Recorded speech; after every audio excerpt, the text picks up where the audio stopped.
Top headlines.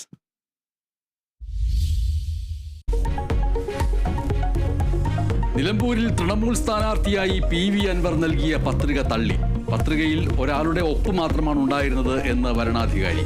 Trinamool Congress കത്ത് നൽകാൻ വൈകിയതും തിരിച്ചടിയായി. അൻവറിന് സ്വതന്ത്ര സ്ഥാനാർത്ഥിയായി മത്സരിക്കാം. സൂക്ഷ്മ പരിശോധന പൂർത്തിയായപ്പോൾ മത്സരത്തിന് 14 സ്ഥാനാർത്ഥികൾ.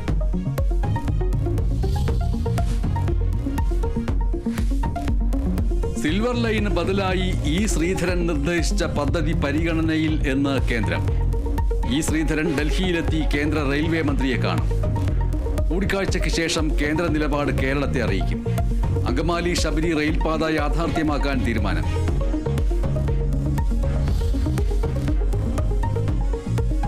കന്നഡ ഭാഷയെക്കുറിച്ചുള്ള വിവാദ പരാമർശത്തിൽ കമൽഹാസൻ മാപ്പ് പറയണമെന്ന് കർണാടക ഹൈക്കോടതിയുടെ നിർദ്ദേശം തള്ളി കമൽഹാസൻ. മാപ്പ് പറയില്ല എന്ന് ഹൈക്കോടതിയിൽ കമൽഹാസൻ. ദുരുദ്ദേശത്തോടെയല്ല പരാമർശങ്ങൾ നടത്തിയതെന്ന് വിശദീകരണം. രൂക്ഷ വിമർശനവുമായി ഹൈക്കോടതി. കമൽഹാസൻ ഭാഷാ വിദഗ്ധനാണോ എന്ന് ചോദ്യം.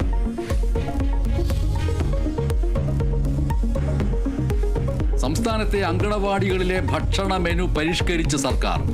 മുട്ട ബിരിയാണി മെനുവിൽ ഉൾപ്പെടുത്തി. പാലും മുട്ടയും നൽകുന്നത് 3 ദിവസമാക്കി.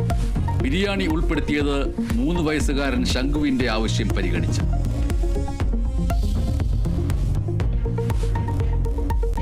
മുതിർന്ന IAS ഉദ്യോഗസ്ഥൻ ഡോക്ടർ B അശോകിനെ തദ്ദേശ ഭരണ പരിഷ്കാര കമ്മീഷൻ ചെയർമാനാക്കിയത് റദ്ദാക്കി അഡ്മിനിസ്ട്രേറ്റീവ് ട്രിബ്യൂണൽ.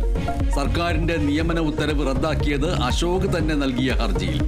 കേഡർ മാറ്റി നിയമിക്കുമ്പോൾ ഉദ്യോഗസ്ഥന്റെ സമ്മതപത്രം വേണമെന്ന മാനദണ്ഡം സർക്കാർ പാലിച്ചില്ല എന്ന് ട്രിബ്യൂണൽ. അശോകിനെ സർക്കാർ മാറ്റിയത് കൃഷി വകുപ്പിന്റെ ചുമതലയിലിരിക്കെ.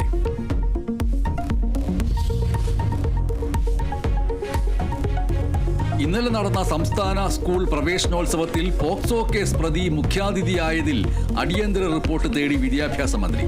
തിരുവനന്തപുരം ഫോർട്ട് ഹൈസ്കൂളിൽ മുഖ്യാതിഥിയായി എത്തിയത് ബ്ലോഗർ മുകേഷ് M. നായർ. മുകേഷ് പ്രായപൂർത്തിയാകാത്ത പെൺകുട്ടിയെ റീൽസ് ചിത്രീകരണത്തിനിടെ ലൈംഗികാതിക്രമം കാണിച്ചുവെന്ന കേസിലെ പ്രതി. ക്ഷണിച്ചത് സ്കൂൾ അല്ല എന്ന് ഹെഡ്മാസ്റ്ററുടെ വിശദീകരണം.